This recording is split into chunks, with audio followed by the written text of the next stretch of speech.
ಈ ಕಥೆಯ ಹೆಸರು ಬುದ್ಧಿವಂತ ಕಾಗೆ. ಒಂದಾನೊಂದು ಕಾಲದಲ್ಲಿ ಒಂದು ಶ್ರೀಮಂತವಾದ ಕಪ್ಪು ಕಾಗೆ ವಾಸ ಮಾಡ್ತಾ ಇತ್ತು. ಅವತ್ತೊಂದು ದಿನ ತುಂಬಾ ಬೇಸಿಗೆ, ಧಗಧಗನೆ ಉರಿಯುವ ಬಿಸಿಲು. ಆ ಬಿಸಿಲಿನಲ್ಲಿ ಕಾಗೆಗೆ ಬಹಳ ಬಾಯಾರಿಕೆ ಆಗ್ತಾ ಇತ್ತು. ನೀರಿಗಾಗಿ ಅಲೆದಾಡ್ತಾ ಇತ್ತು. ಹಾರಾಡ್ಕೊಂಡು ಆ ಕಡೆ ಈ ಕಡೆ ಎಲ್ಲಾದ್ರೂ ನೀರು ಸಿಗುತ್ತಾ ಸ್ವಲ್ಪ ಅಂತ ಹುಡುಕಾಡ್ತಾ ಇತ್ತು. ಎಲ್ಲೂ ನೀರು ಸಿಗ್ತಾ ಇಲ್ಲ ಪಾಪ, ನಿರಾಶೆಗೊಂಡತದು. ಅಲ್ಲಿ ದೂರದಲ್ಲಿ ಒಂದು ಕೊಡ ಕಾಣಿಸ್ತು ಆ ಕಾಗೆಗೆ. ಓಹೋ, ಅದರಲ್ಲಿ ನೀರಿರಬಹುದು ಎಂದು ಭಾವಿಸಿ ಹಾರ್ಕೊಂಡು ಆ ಕೊಡದ ಹತ್ರ ಹೋಯಿತು. ಕೊಡದಲ್ಲಿ ನೋಡ್ತು, ಬಹಳ ನಿರಾಶೆ ಆಯಿತು ಮತ್ತೆ. ಯಾಕಂದರೆ ನೀರು ಬಹಳ ತಳದಲ್ಲಿತ್ತು ಮತ್ತು ಕಡಿಮೆ ಇತ್ತು.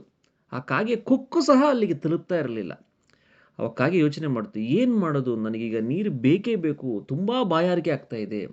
ಈಗ ನಾನು ನೀರು ಕುಡಿಲಿಲ್ಲ ಅಂದರೆ ಸತ್ತೇ ಹೋಗ್ತೀನಿ ಅಂತ ಯೋಚನೆ ಮಾಡ್ತಾ ಇತ್ತು. ಆ ಪರಿಸ್ಥಿತಿಯಲ್ಲಿತ್ತು ಪಾಪ ಆ ಕಪ್ಪು ಕಾಗೆ.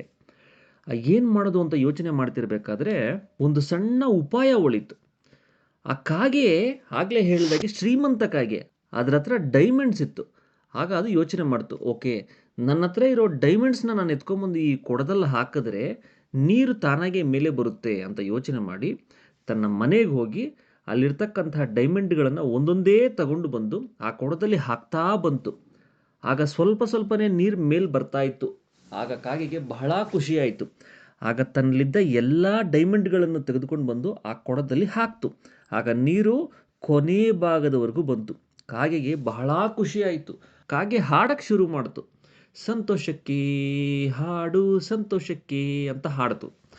ಆಗ ಸಂತೋಷದಿಂದ ನೀರನ್ನು ಕುಡಿದು ತನ್ನ ಬಾಯಾರಿಕೆಯನ್ನು ತೀರಿಸ್ಕೊಂಡಿತು.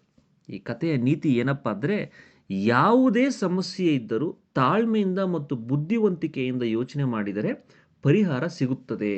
ಮತ್ತು ಇನ್ನೊಂದು ನೀತಿ ಏನಪ್ಪ ಅಂದರೆ, ನಮ್ಮ ಹತ್ರ ಎಷ್ಟೇ ಬೆಲೆ ಬಾಳುವ ಡೈಮಂಡ್ಸ್ ಇದ್ದರೂ ಕೂಡ ಆ ಸಮಯಕ್ಕೆ ಬೇಕಾಗಿದ್ದು ಜೀವ ಉಳಿಸ್ಕೊಳ್ಳೋದಕ್ಕೋಸ್ಕರ ನೀರು ಅಷ್ಟೆ. ಸಮಯಕ್ಕೆ ತಕ್ಕಂತೆ ವಸ್ತುಗಳ ಬೆಲೆ ಸಹ ಬದಲಾಗುತ್ತದೆ. ಈ ಕಥೆಯು ನಿಮಗೆ ಇಷ್ಟವಾಗಿದ್ದರೆ ಚಾನಲನ್ನು ಸಬ್ಸ್ಕ್ರೈಬ್ ಮಾಡಿ, ಲೈಕ್ ಮಾಡಿ, ಕಮೆಂಟ್ ಮಾಡಿ ಹಾಗೂ ಶೇರ್ ಮಾಡಿ. ಧನ್ಯವಾದಗಳು.